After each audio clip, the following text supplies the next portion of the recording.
And now, your official TigerBait live show with Mike Scarborough and Buddy Songy starts now.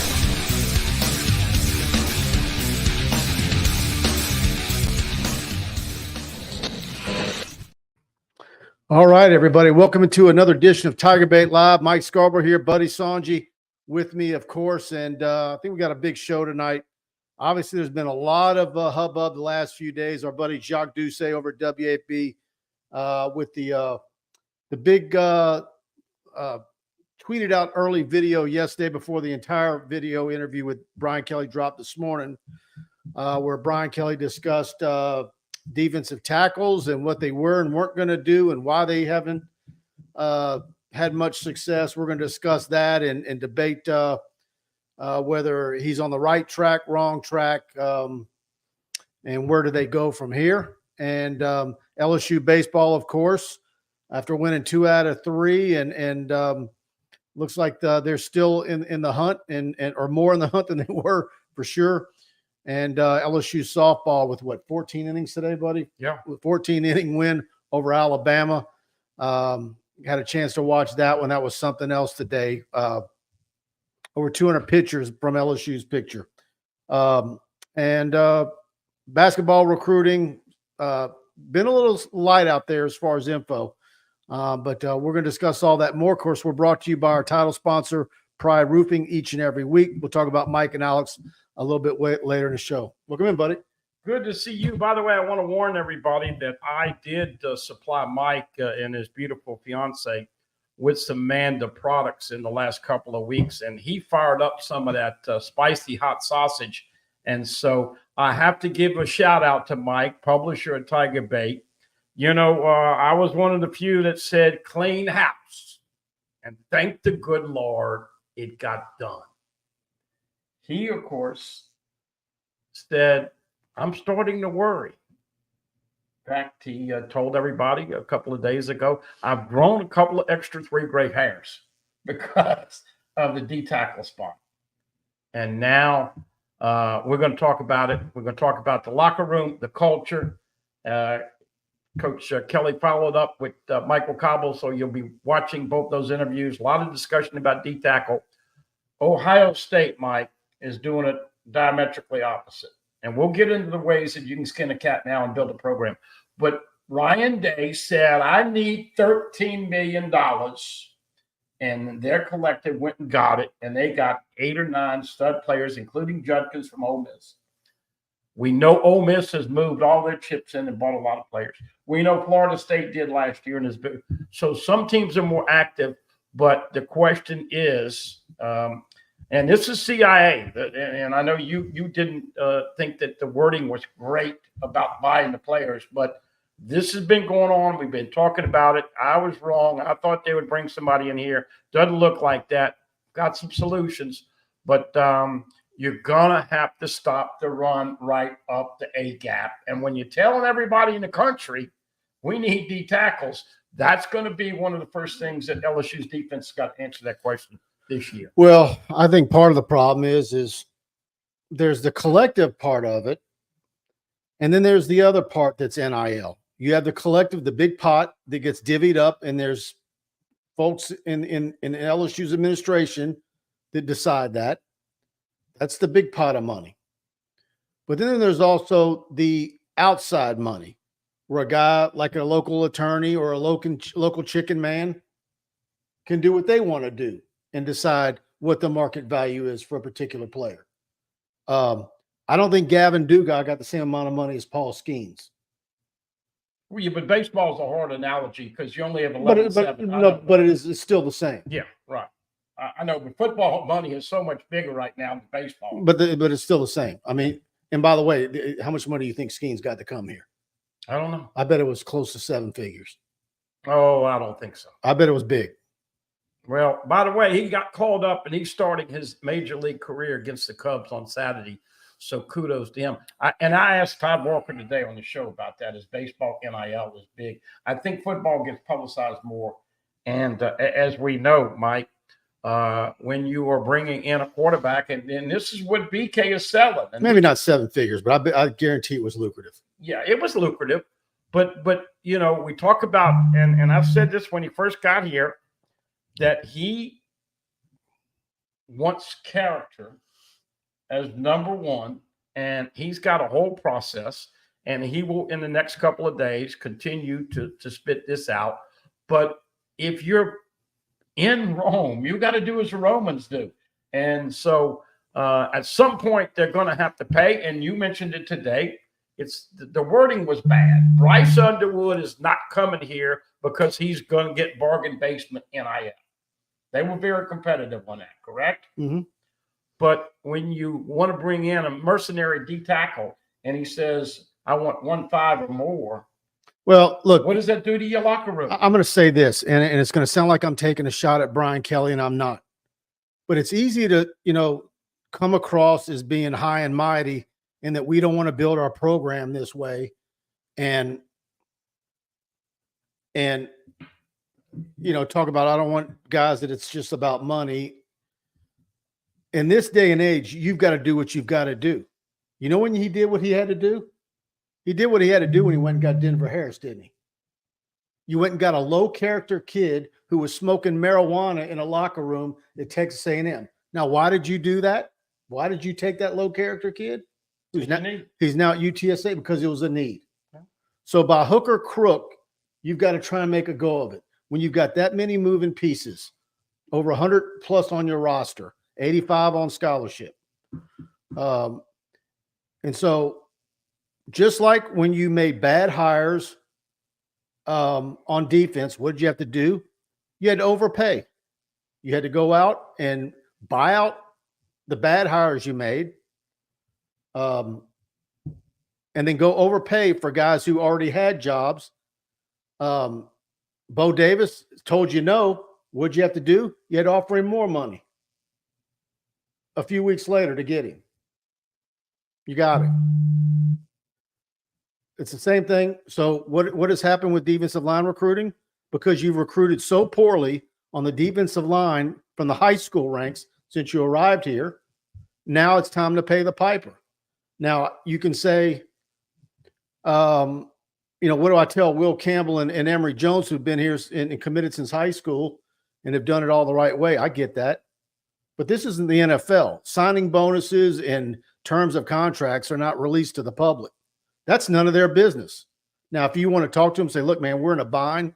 We've got to fill this need. If we're going to come close to reaching expectations for the 2024 season, this is a piece we got to have. And because it's defensive tackle, a position where it's not like wide receivers and DBs and other positions where you maybe had two in December that could have been that guy for you that you liked. One of them ended up at your competitor at Ole Miss, didn't even come for a visit to LSU. And then you had three or four. One of them was on a quarter system, couldn't get eligible here. And so now you're talking about kids from ULM and Grand Valley State. To me, it's just, and then when you look at, okay, you want to build it from the high school ranks? Well, let's look at that now. Your class of 2025 has how many commitments? None of them are defensive tackles. I went down the line today and started figuring out which of the guys. There's 2 or 3 guys I think LSU's in good shape with. State of Texas, Bo Davis is recruiting. Probably need 3 or 4 there, but you're still going to need a couple of portal guys because then you're going to be young. You can't expect freshmen to come in and play right away. So, yeah. But let's just kind of throw it out there on the premise, though. You just kind of made Brian Kelly's point. They had 15 portal guys the first year. Let's give Brian Pauline a little credit. Now, he was a narcissist and pissed everybody off in the building, but he did a hell of a job bringing in Greg Brooks, folks, all those guys, okay? 15. Brought in 12 in year 2. This is year 3. I think he brought in 7 or 8. They did get Gio Paez that nobody's been talking about, kid from Wisconsin, grad transfer. He's going to be another body. He's got some experience. Don't know how good he will be. But bottom line is that what he has said all along is that if you want to come here strictly for NIL, then this is not the place for you. So you got Brian Day, on the other hand, 6 months ago, early on in that first portal, bringing in everybody and spending $13 million. Ole Miss has spent all the money. But what team has won a national championship by buying transfers and doing it all? You got to do the combination, right? Transfer, recruit, re-recruit your own team, but you still have to be money cognizant. And I think that's the biggest thing. If you look at the sugar daddies and the universities paying these kids, and that's what we're evolving into, whether you want to hear it or not, it's becoming more pay for play every day. But LSU, Mike, is not the top 10 of paying football players. Well, I will say this. Not even close. I will say this in defense of Brian Kelly after I've gone on this bit of a diatribe. I talked to a Texas source who's been covering Texas as long as I've been covering LSU last week. And he told me that Texas was out of it. And why were they out of it? Because they weren't going to pay that amount. Right. Same thing. So he was going to pay for Williams, but he wasn't going to pay. But they actually have some more able bodies in LSU. It's not where they want it to be. But I understand he was going to get this guy a nice deal, but it was ridiculous. And once again, locker room management has never been tougher than before right now in college football. I've got a couple of tidbits that I think I see them doing, but we'll talk about that. Well, now, if you lined up, I would think it would be Jacoby and Guillory and Gio Paez as your starting D tackles. Or is it Jacoby and Guillory? I said Guillory and Guillory, Savion Jones, and Parashan, and you're running a three-man front, and Paez is a guy that comes in and spells Guillory. Well, no, you're gonna have your edge guys. I mean, look, I think Savion Jones and Parashan, that's two of the things I think you're gonna now have to move some people on your football team inside because you haven't done it recruiting. And those guys are certainly well versed and known to do this. We'll see what happens, but it does kind of leave people with a little bit of a questioning about, was there a sense of urgency getting this done? All right, let me scroll up and get to some comments. Folks, if you're enjoying the show, please hit the like button. If you're not subscribed to our channel, please do hit that subscribe button, notification bell. We've got a lot coming your way. Roger Ramjet, Dave, Mike, and Buddy, always enjoy the show. Does BK have an ace in the hole somewhere or what? No, he doesn't right now, but he is going to have some more guys coming in. I think at this point, you just need some bodies. I don't know that there's anybody in the portal that you can bring in for visits. They're going to be difference makers. But the situation is so dire. A body will make a difference. So, I still think they want to get a couple regardless. Kenny Stalter, yo gang, James Moore, Buddy, and Mike. I think Baker is going to have to rely on team speed defensively. I think we're going to see a lot of blitzing because of the defensive front. Cassino, hurry, Mike. I got boudin stuffed pork chops working. Man, that sounds good. Spectrum Well Care, Buddy. Looks like Mike was right about the lack of interior defensive line success.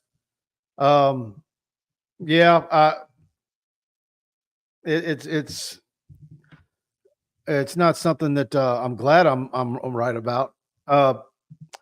Barry Barbier, Brian Kelly is correct. Why pay big bucks to guys who aren't even good enough to start? Both TCU and Michigan State had defenses worse than LSU. These were not even good enough to play. Certainly. And can you imagine a guy that you're going to pay big money for and then him not perform? Edo, the bus driver, good evening, Mike and Buddy. Cassino, people who think Barrow Williams are worth seven-figure deals are not contributed by traditions or enjoy pissing money away. LSU offered $500K deals to Wingo and Smith. The money is there. And this is an interesting tidbit. Just to carry on that. The word out there, and it's a lot of people believe is accurate, 1.4 for Bryce Underwood at quarterback. Okay. I'm going to ask you guys, put it in the comment section if you want to answer the question. Jakeem Stewart at St. Aug for the class of 26, arguably the number one overall player in the country. Definitely the lone defensive tackle. I've been saying for a couple of years now, he was going to be the next great Louisiana defensive tackle. If Bryce Underwood's worth 1.4, what's Jakeem Stewart worth? Well, look, I don't like discussing those kind of numbers because I don't know if they're legitimate or not. I just know this. Bryce Underwood is the best player in the country and is balling out everywhere. Well, we can say $500,000 if you want to say 500,000. No, but is Jakeem Stewart worth 500,000? And this is the real thing, though. This is the thing that I'm going to side with Kelly at. You got a mercenary transfer deep tackle that wants to come in here and corner $1.5 million. He don't know what the hell LSU's about. He's never run the levee. He's never eaten crawfish in Boudin. He's never been in Tiger Stadium. And this son of a bitch is going to come in here and all of a sudden supersede everybody else. This is the problem with NIL, but there is an offensive mindset that could help LSU, and I'm going to talk about it later. Edo, Nuss Bus Driver, looking at the 3 recruiting class, including 2025 under BK. LSU will break through soon. Edo, Nuss Bus Driver, I disagree with you. If you don't get that defensive line fixed, you're not breaking through. You're going to be as aggravating as you were last year and the year before that, and what I fear is going to be this upcoming season if you don't fix that defensive line. You've got a ceiling. Now, I will say this. The LSU schedule sets up nicely. You know, Buddy and I talk about it every week. You beat USC and you're in a good place. But, you know, when they do those futures and they talk about you can bet on anything. You know, you don't just have your point spread, you're over and under.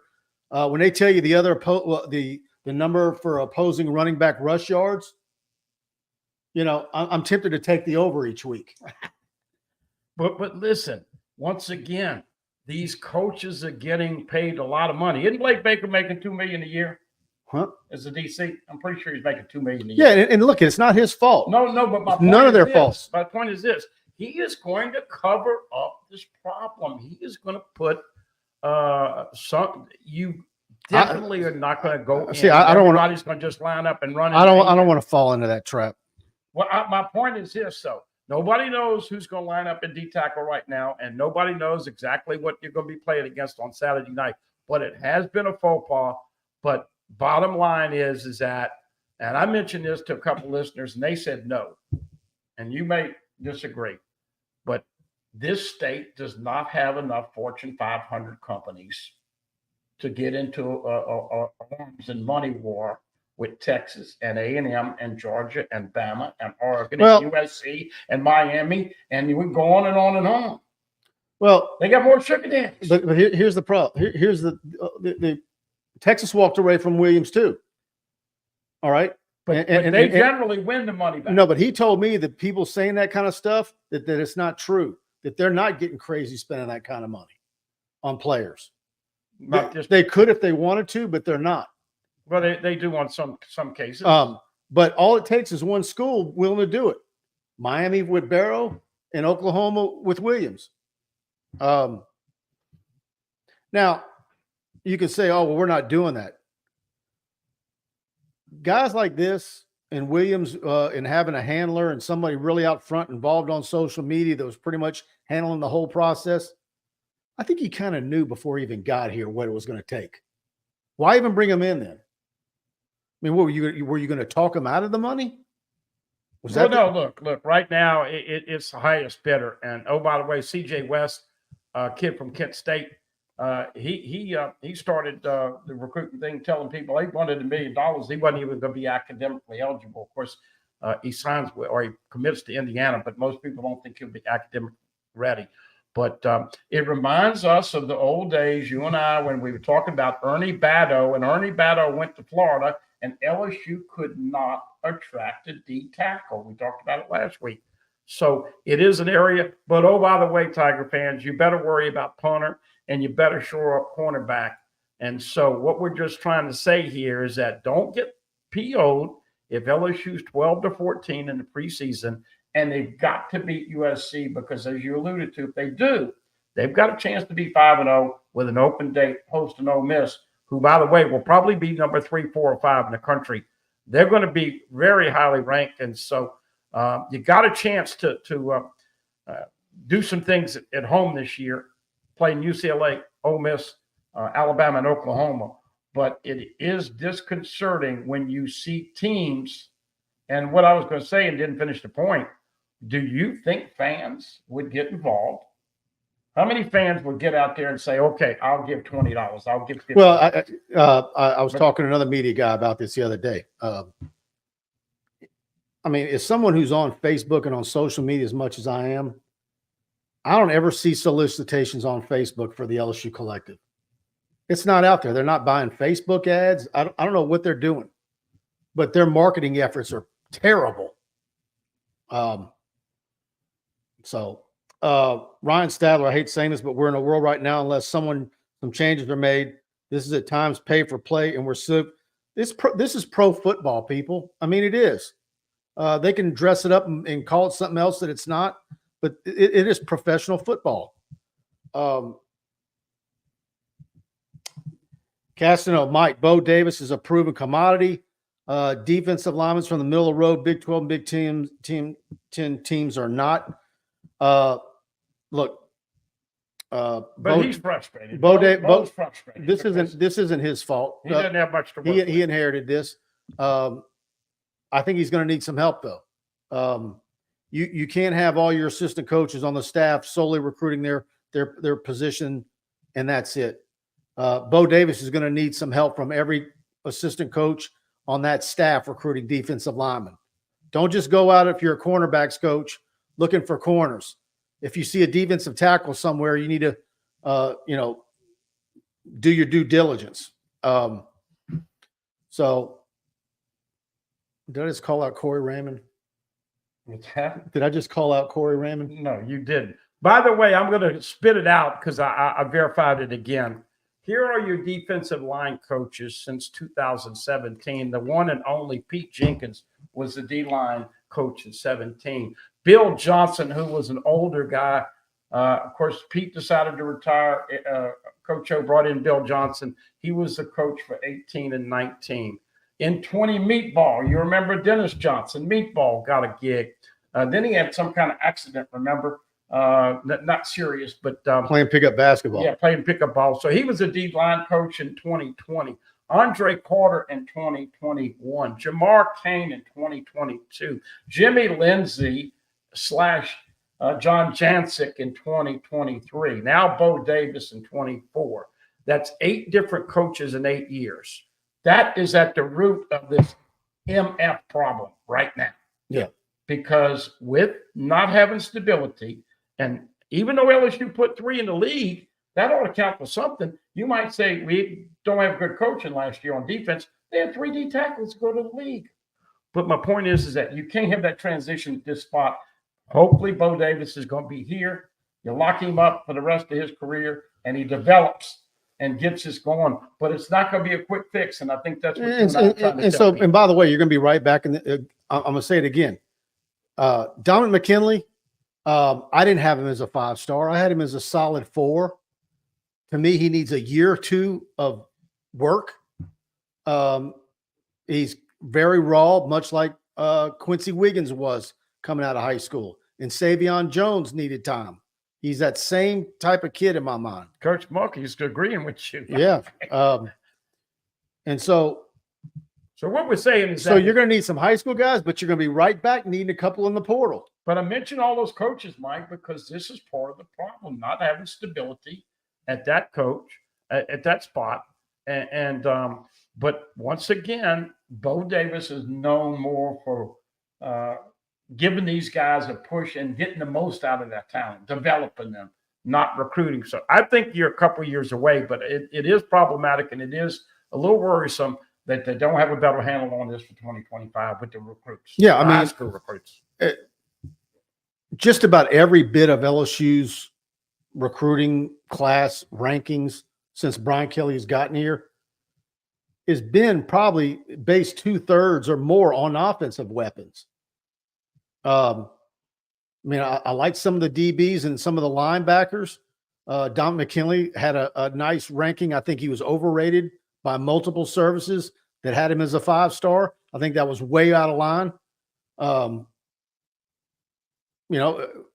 I think they're basing on what he might be as a junior, and I think he can get there. But now you need to get that kid up to speed as quick as possible and try and shake off an extra year of development and get him in there as soon as possible, just because you have to. And if you didn't realize it, the first 14 picks in the NFL draft this year were all offensive players, Mike. Every one of them, 6 quarterbacks included. So I'm telling people here in the summer, enjoy your summer. Go spend the time with your family, but get ready once again for you in the first quarter, trying to figure out, honey, baby, how many points our Tigers going to have to score tonight to have a chance to win, because they're going to have to outscore people again in 2020. Yeah, Kenny with the super chat. Thank you, Kenny. Said, Mike, it will all work out in the market. Alums will not pay to field an 85-man roster. This isn't an ownership situation. That was short? Yeah. Okay. What does he mean this isn't an ownership situation? I'm not sure what that means. Look, everybody's predicting it. That they're going to have contracts and they're going to be employees. And if you mean giving up 400 and something yards of offense every week is working out, I don't know. Yeah. I had anxiety and craziness last week. Mike's got a little frustration on it. And, this is a beautiful thing about whether it's talk radio or whether it's YouTube or Facebook or Snapchat or wherever or Instagram. It's a big part of our lives. So if he gets a little passionate tonight, I pass the spicy pills over to him. And so I'm excited that he's ranting and raving because football is around the corner. And, I think the biggest thing that got you, Mike, not that I would ever speak for you, but BK addressed it and said, we're going out to D tackles in this second portal situation. And right now, buddy, I've been tempted for the last 48 to 72 hours to go to my video, all my video that I've shot. I asked him in November about defensive tackles, and when he said I've addressed it, because I'm the one that brought it up in November, and then again in December when they didn't sign any, and I said, y'all might remember, I said, Coach, you didn't go after any transfer portal defensive tackles. This was third week of December. Is that a tell that that Mason Smith and Wingo are coming back? And he smiled and said, I think that's a trick question, being kind of coy about it, basically giving you a signal that they were coming back, and then they didn't come back. And I still say he needed 1 or 2 in the portal if they were coming back in December. Now, the one thing I was telling Buddy, the one thing that I missed on was that I thought there was no way that the spring portal period would have as quality of defensive linemen as December, and it actually had 1 or 2 more or a few better. But overall, if you say between December's portal period and this portal period, in total, how many guys that are there are actually true SEC starters? 4, 5, 6? Where? In total, in the portal that have been in there. Oh, yeah. That were there in the first. You just never know. Look, that goes back. You answered the question. We're talking about ULM and Grand Valley State kids. Deuce Chestnut came from Syracuse, and Denver Harris came from Texas A&M. And you know what? They stuck their finger in the fire and they got burned. So maybe he learned some lessons on that. You have to be very particular because you want it to fit into your culture. He's worked his ass off for 2 years to change that culture. But once again, we're getting into this thing. Dabo Swinney said the same thing Kelly said the last day 2 years ago.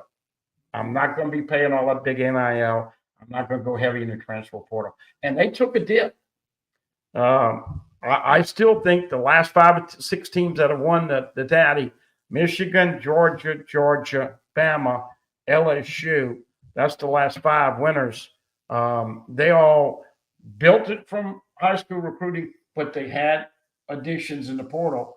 Look what speaking of that. Look what LSU's garnered in the quarterback in the portal. I'm just going to say, and Jaden Daniels. I'll just say this: if you're going to be unwilling to be on the high end of NIL and being competitive for the best of the best players, then you're going to be forever in that category of winning a 10th game in a meaningless bowl game, or going 8-4 every year, because that's where you're going to be. Yeah, but A&M spent $30 million a couple of years ago, and that blew up in their face. So I don't think there's any recipe. Now, if Ohio State is playing Ole Miss in the national championship game. Those are the two teams that I think they spent the most on the portal. If that works out, then there's your answer right there. But it is a little problematic when you see your coach sit there and kind of go against the grain and say, well, we're not, Nick Saban said, I've never bought a player. Well, he wasn't lying. He's bought thousands of them. But this is what's see, and I wonder when he said that to Jacques, if there were some staffers in the building that weren't raising an eyebrow and said, oh man, I wish you hadn't said it, worded it like that. Because now there could be some kids out there saying LSU's not going to be doing NIL. And that's another thing they've got hurdle they got to jump through. It all is going to work out, folks. Now, whether they are a top 15 team this year, by the way, do you remember what LSU was ranked last year in the polls or preseason? You remember what they were ranked preseason? Mm-hmm. Take a guess. What were they, 7th, 8th? 5. Okay. And what do you think they're going to be preseason ranked this year? You agree with me, 12 to 14? I think somewhere between 12 and 14, 15. So right there, that tells you in year 2, your preseason 5. Of course, it was quarterback and Jaden and all that. But now you got some questions. You talked about the schedule. If you beat USC, you got a chance to be 5-0 and play Ole Miss. But if you lose that USC game and you come in at 12 or 14, now you're into the 20s. And guess what? CFP 12 is bye-bye. Well, now I'm looking at that game at South Carolina and asking questions. What if that game at William Bryce is a night game? What do they have? Now you're talking about how you're going to have to outscore people. And you need the running game to be stout because you want to keep the defense off the field. Kenny Haynes with another super chat. It means we don't own LSU football. It's not an investment for us. Okay, I'll see what he's saying now. Yeah. No, but if remember when when this started up, and I remember I said to the Texas audience and the people, and I said, you guys are going to have to start bellying up if you want those Texas stars to keep coming to LSU. It is competitive as hell right now. And I can't wait to see Will Campbell and all these other guys when we get back with media operations, because somebody's going to ask them, hey, Will, what did you think when you heard? I heard Will on a commercial with Louisiana National Bank today. That's what NIL is supposed to be, okay? But what do you think they're talking about, Mike, when they hear these overtures and this guy who's never had a sack in the SEC? He's never played 1 second in the SEC, and yet he's commanding $1.5 million. Oh, by the way, Demonic Williams is going to be in Tiger Stadium if he's still healthy. Well, I just, if you go too many years in a row where this state is not producing defensive tackles, I don't know what the answer is going to be if you're not, because, how many of them are legit starters in the SEC each and every recruiting class? If you have a national 250 or a national 300, how many bona fide defensive tackles are in those 300 players? Where are they located? Can you get them? I know LSU's pursuing about 4 or 5 in the state of Texas right now. You got a couple in Hattiesburg, Mississippi. I think Otis, a kid who's been LSU many times. I think that looks good, but that's always been a difficult draw to get kids out of Mississippi, unless they're from Long Beach or Gulfport. Moss Point, Alcindor Jackson, but those areas, where was Stephen Ridley from? He was private school football. It's very rare depending on the location, but Spectrum WellCare, Sean Washington and Jalen Lee will be pleasant surprises next year. Who's that?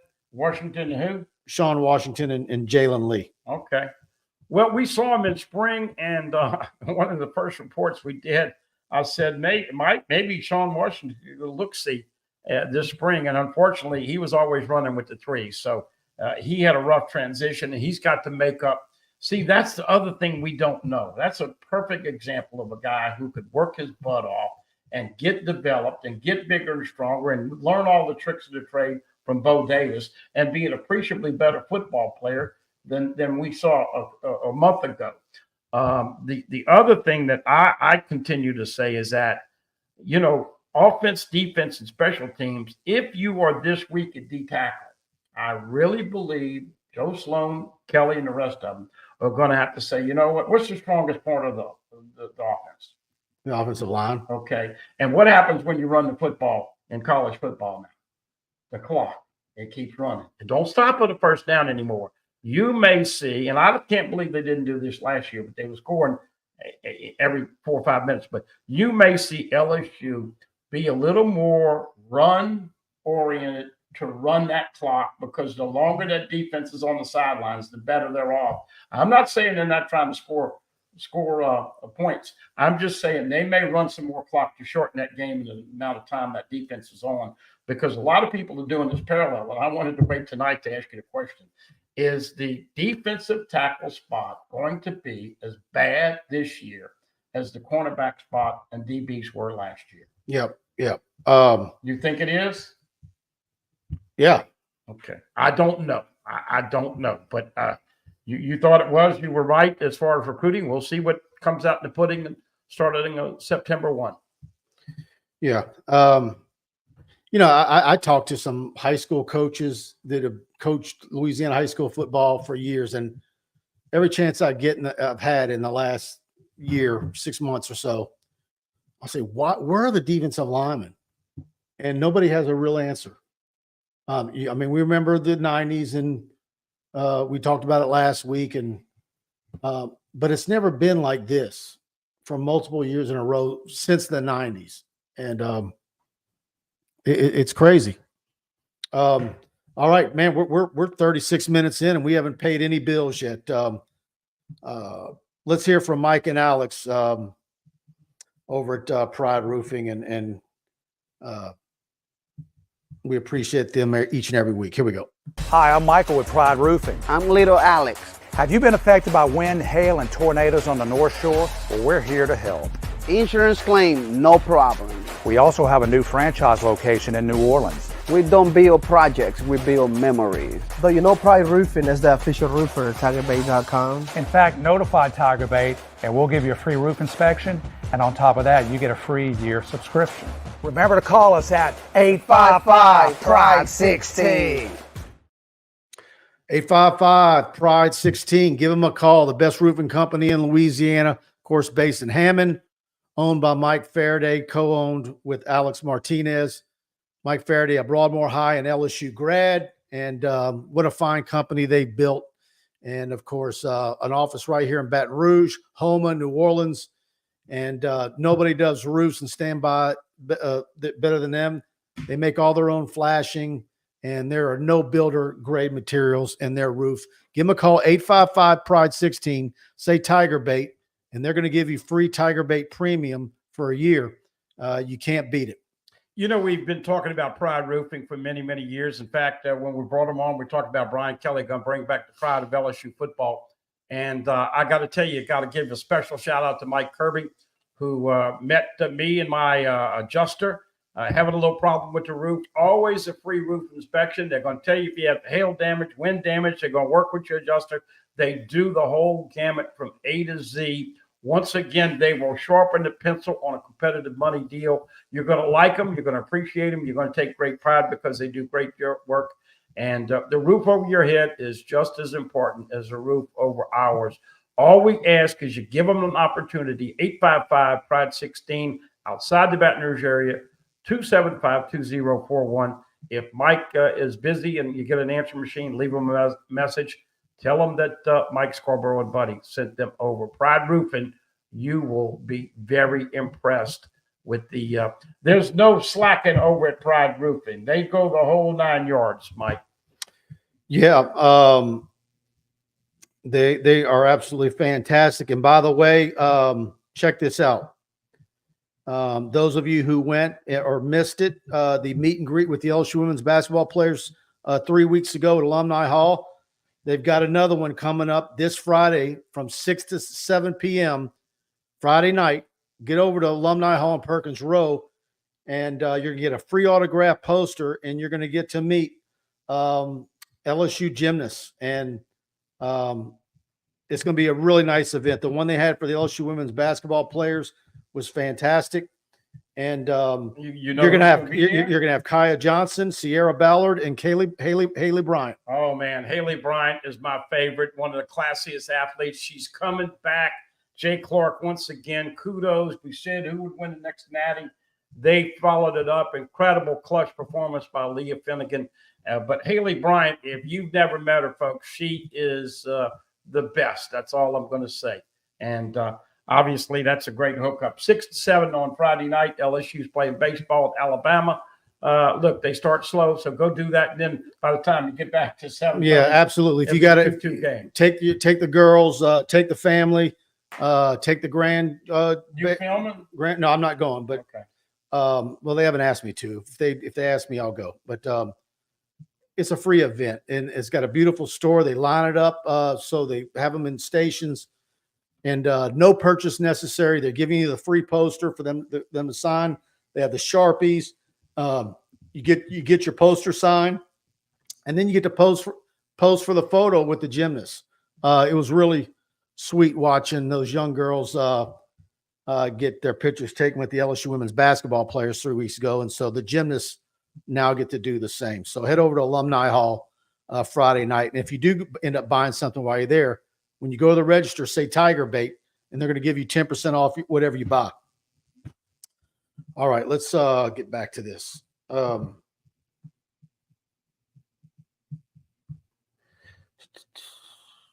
Yeah, no Libby Dunn. She won't be there. I imagine she will be watching skiing start Saturday night. Saturday night. Yeah. He got called up. You didn't see that earlier. Was that about how soon you thought he'd be called up? You never know. The Pirates, look, they've got this weird rule about when your clock starts, and we had heard that they were a cheap franchise and maybe wanted to delay his start.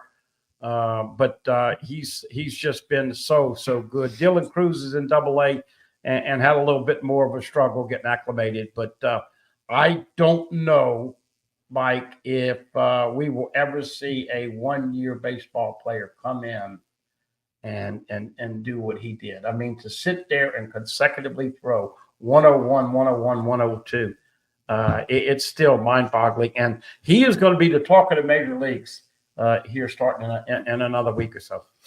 Castano, I would not have given those two defensive linemen anything more than a 5-pound box of Boudin and a case of Truly. No SEC starts. You know what Truly is? Those Yeah. I've never had one. Yeah, I hadn't either, but I know what they are. Yeah, I see them all over the grocery store. Well, and you know, it's interesting. Of course, they did have a little show and dance where they showed what I think Williams had posted this. Look, this is what LSU's trying to entice me with, and it wasn't that impressive. But that all being said, look, bottom line, it's a changing landscape. These guys are getting paid a lot of money. You got to trust and hope that they know what's going on. But once again, realize this has been a step-by-step of building this locker room, this culture. But here's the problem. When you feed them 10 and you feed them 10, I don't know any Tiger fan that wants 9 or less. Do you? No. So expectations are going to be there. And we know that. And that's something you got to accept. And if you have to pay money, people will embrace it if you get there. But what about those guys in the locker room? I can't imagine the first time if Demonic Williams had gotten $1.2 million to come in there. I can't imagine. See, that's what I don't like about the whole thing. Do you think the LSU fan base expects a playoff this year? I hope not. Trucking with Casper with a super chat. Thank you for that, Casper. Always a big supporter of our channel and always in our shows. And he says, coming in late, great show, guys. Thank you for that, Casper, big time. Absolutely. Why can't LSU, this is Ephraim Price, why can't LSU recruit enough DTs in the high school classes and not have to depend on transfers at the back end late in the cycle? LSU should be recruiting DTs at an equal level as O-line. Well, I just listed 8 coaches in 8 years. That's been part of the That's problem. it. 8 coaches in 8 years. Louisiana is not putting them out in not only numbers, but high caliber. I mean, you remember it wasn't long ago with the offensive line, this state wasn't doing it.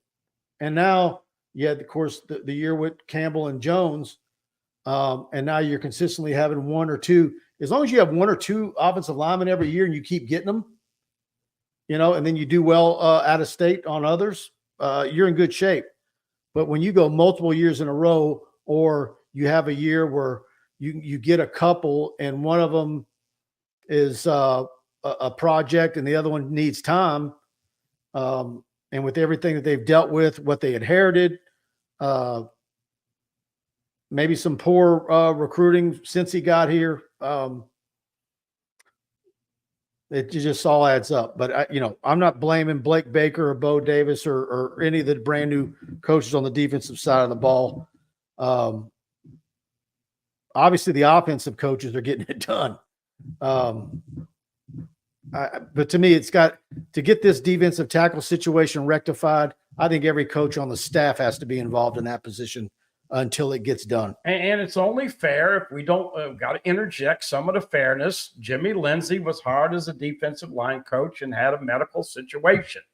And it's partly bad luck. That's what I'm saying. They've had a lot of extenuating circumstances, but BUTT, you still have to be able to overcome that and have a plan B and a plan C. And I think that's what's really irritated you more, because it was so funny when Mike was asking him during the season in November, well, the fact that you didn't sign any portals early, D tackles in the portal early, do you think that maybe some of those guys were coming back? And of course, he had the little comment that you alluded to. He's trying to be a trickster here.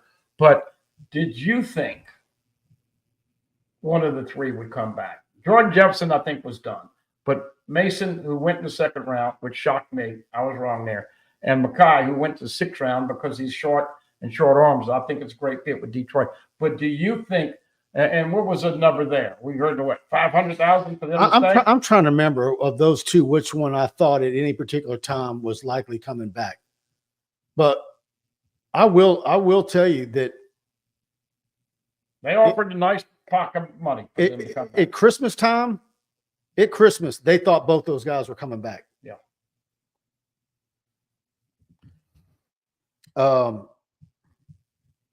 They're going to have some D tackles at some point, folks. But Blake Baker is going to figure out a best way to get that defense. It's going to be a lot of fun, and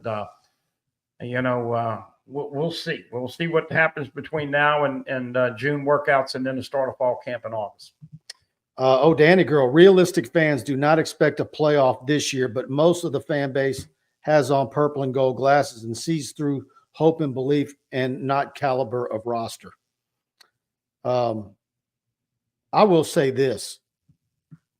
I think with what LSU has on offense, and had they got a couple of heavy hitting defensive tackles, maybe one in December, one in May, I would probably be saying that this is a playoff team just because of the way the schedule lays out. I want to see what is important. Now I can't get there. But when you have 12 getting there and not 4, I want to see what the premium is on. So you play in USC to open up in Vegas, a neutral site, and you host in UCLA. And then you've got the blockbuster SDC schedule.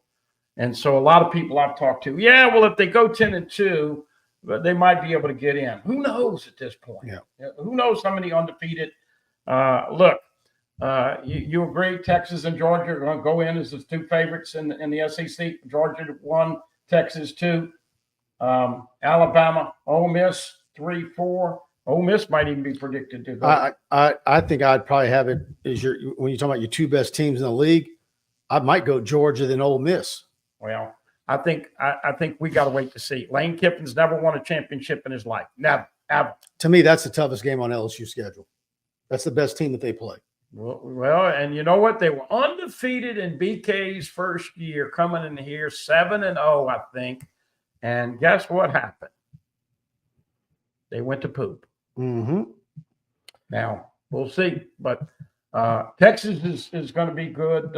Look, Oklahoma's not going to be chopped liver. Missouri's going to be highly ranked. SEC is going to have once again.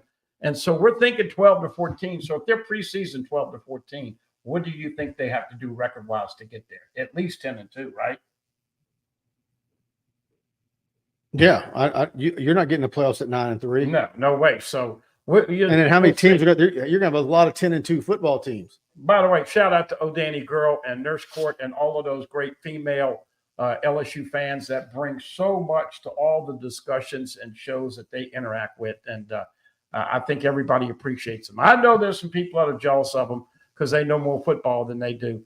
But hey, O'Danny Girl, Nurse Court, you keep her trucking. And I think she answered it perfectly. What she said in that answer was that my heart says they make the playoffs, but my head says probably not this year. Todd Davis, how about softball? Taylor Pleasance walks off Alabama. Yeah, I watched pretty much all of it, and that was something else. I missed the last hit to win it because I was on the show, on Buddy's show, and then he hit me with what's the score, and then I looked and I was like, I had to look at the box score, but and then rewind the tape. But yeah, that was a 14 innings, and what's the pitcher's name? Sidney Berzon. Berzon, was it 206 pitches? By the way, Mike hates it when I share his personal information, but he told me that if they bring in a couple of solid D tackles in the portal, he is going to get that same belt that LSU baseball fan has, that championship belt. If Carl the Cat had that belt, it'd be one thing. But D'Angelo is not. If you sit in the softball stadium within 4 rows of that guy, let me know if you enjoy that. But anyway, he wants a belt like that, and I'm going to get him one. Oh, by the way, we apologize. Where's the Beef T-shirts have sold out. We didn't realize there were going to be so many people agreeing with you, Mike. But look, have fun, folks. It's the summertime. You can't do anything about it. It is fun, though, and I've seen it. You've seen it. We're in May, and so you get some negativity. Then you get the guys coming in June, and boy, you hear what Jelani Watkins is doing. Man, that Caden Durham, the next thing you know, you got all that pop. And then you go to July and you come back after the 4th. Next thing you know, you're going to camp. But I wonder how much pop there was going to be, because last year, the first thing we saw is that these freaking corners can't guard anybody. This year, once again, I think the number one question on defense, can you be physical enough to stop the run right up the A-gap? Can Blake Baker disguise and put pressure? And can you cause havoc, be aggressive, force turnovers, and disguise to where they don't know what you're playing? And got them. You know what GATA is? You know what that means? Get after their ass. Got them. And that's what they got to do this year. All right, everybody. It's time for me to talk about KnowNaturals.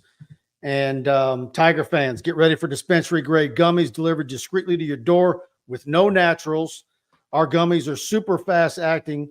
In 15 to 30 minutes, experience a new level of wellness without needing a doctor's recommendation.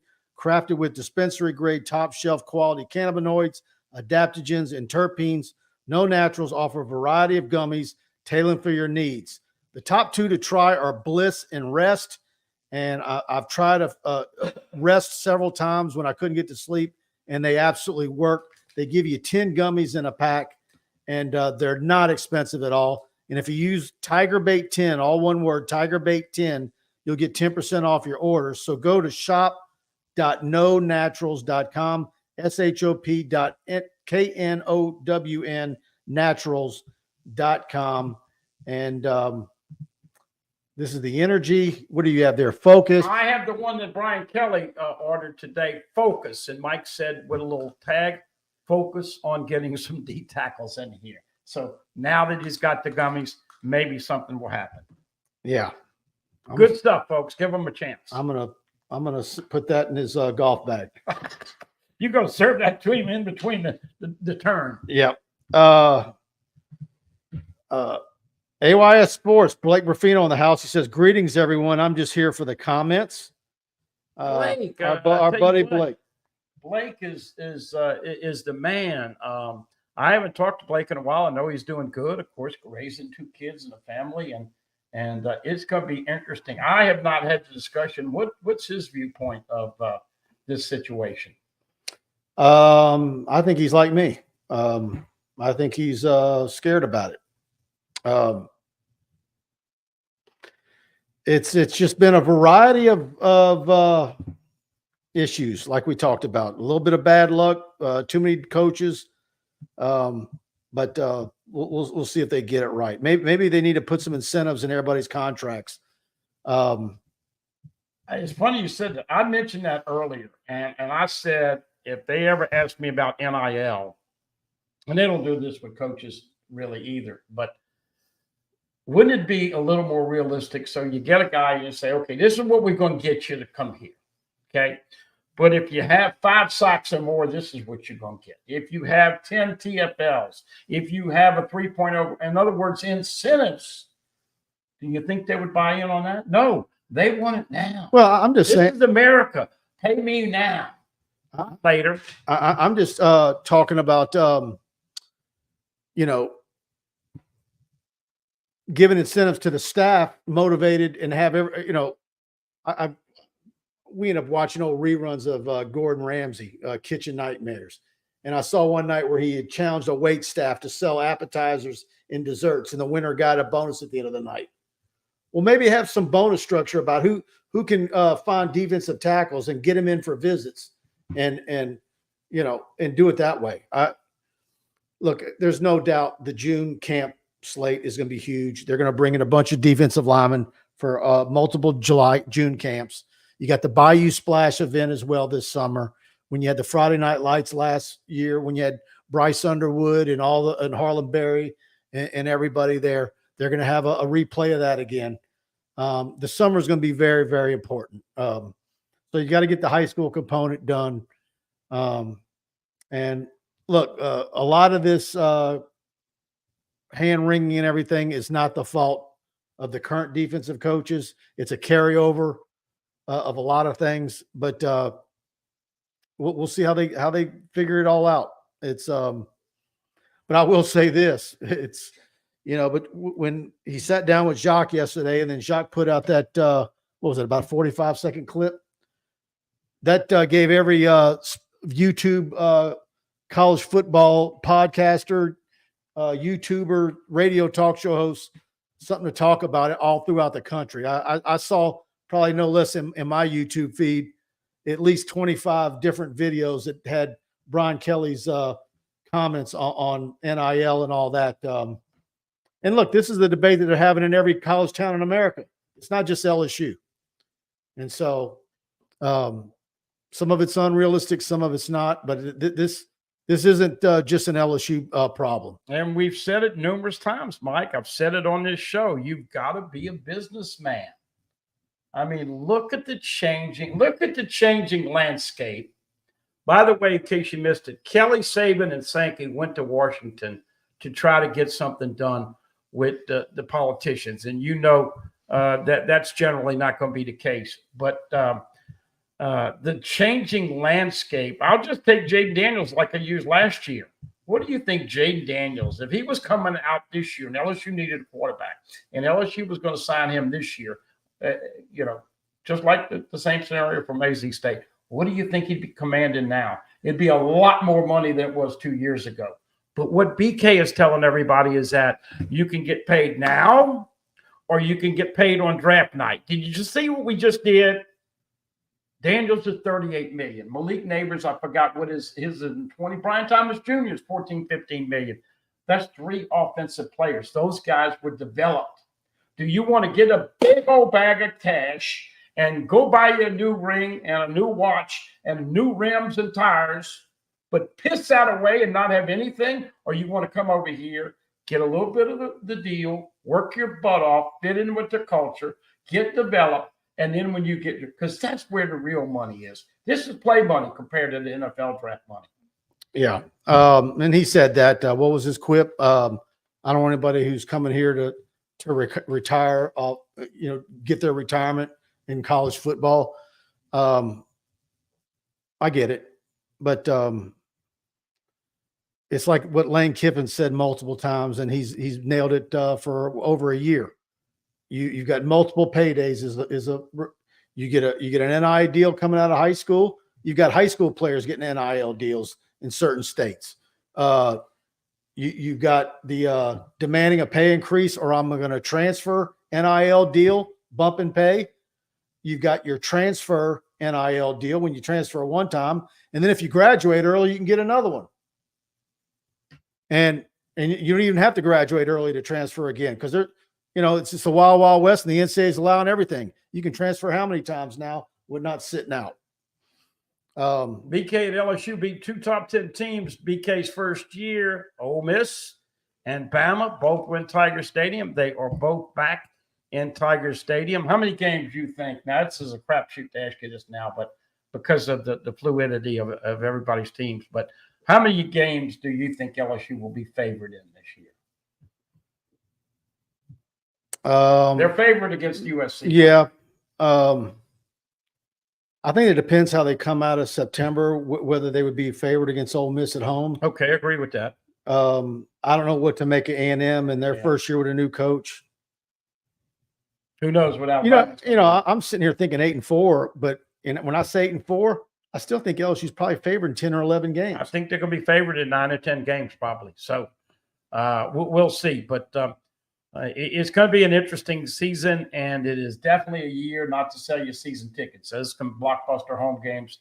Of course, everybody knows that they're going to have the same teams next year, so it's playing the same 8 conference teams. Of course, the facility changes, and if you're at home this year, you're on the road. So next year, LSU on the road with all those things. I still have not talked to anybody that knows what it's like to go play OU and so that'll be a good. But next year on the road, how about that? At Ole Miss, at Alabama, at Clemson, Oklahoma.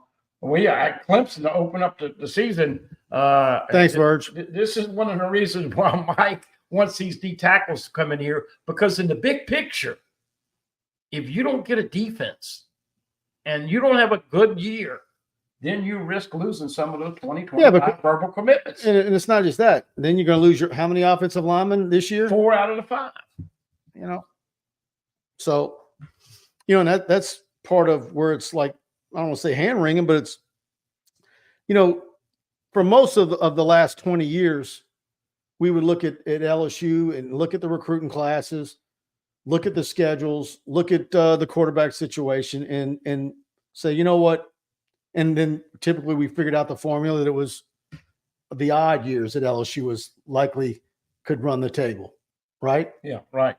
Because you'd get, Alabama at home or whatever, or they beat Alabama there. And 01, 09, you'd have Auburn and Florida at home or 19, whatever. all the odd years. But now you're looking ahead and you're like, okay, well, if you don't think they're a playoff team this year, and you're going to lose 4 offensive linemen and Kyron Lacey, right? Yeah. Are you going to Josh Williams will be gone. Yeah. And you're like, okay, well, when do you project where you feel LSU's a contender for a title in the next couple of years?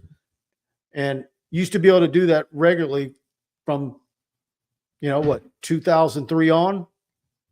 And I don't know where you do that now. By the way, if you're bringing your rosary beads to Tiger Stadium, clutch them very tightly, because, we're sitting here in the summer and saying, D-tackle this and all that. If you don't keep Garrett Nussmeier healthy and vertical. Yeah, we haven't even talked about that. I was going to say, but you've got to keep him healthy and happy. And interesting. We know there's going to be leaders on that O-line. It will, and Emory Jones. Real quick, I did this in my head. The transfer guys you have starting on offense. Miles Frazier at one guard. Daniels, you expect Daniels from Liberty to start at some point? He came over from Liberty. Yeah.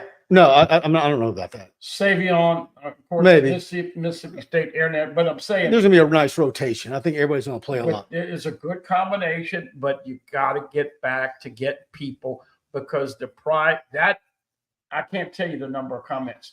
And I got people that go all the way back to Chinese Bandits in the goal line stands. Are you kidding me? You got to get back to some physicality and play big boy defense. To get back and be considered in the top 5, top 10 again. Yeah, because we haven't seen good defense in 5 years. No. All right, guys. Thanks for tuning in. Please hit that like button on the way out if you enjoyed the show. And We'll be back next week with another one, and about to hit the road to see a bunch of high school prospects. Spring evaluation periods in full effect. LSU coaches are out. We're heading out at TigerBait. We're going to have a bunch of stuff coming for you in the next week or two. And so that's why you need to go to TigerBait.com and subscribe.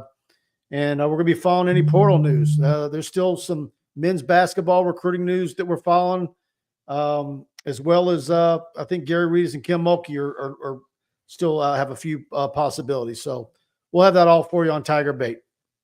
Good night, everybody.